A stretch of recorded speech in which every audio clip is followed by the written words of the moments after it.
ధాన్యం కొనుగోలు చేయడంలో రేవంత్ సర్కార్ ఫెయిల్ అయిందని బీఆర్ఎస్ నేత హరీష్ రావు విమర్శించారు. మెదక్ జిల్లా చేగుంటలో ఆయన పర్యటించారు. కర్నాలపల్లి కొనుగోలు కేంద్రాన్ని హరీష్ పరిశీలించారు.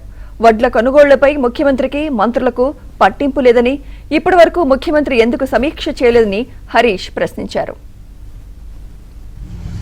ఇప్పటికే వర్షాలు పడి వడ్లన్నీ తడిచిపోయినాయి, వానకు తడిసినాయి, మళ్ళీ ఎండకు ఎండబెట్టింది.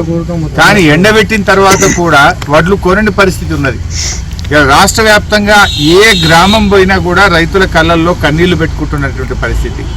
రేవంత్ రెడ్డి గారు, మీరు ఈ రోజు వరకు ఒక్కనాడన్న కలెక్టర్స్ కాన్ఫరెన్స్ పెట్టినవా?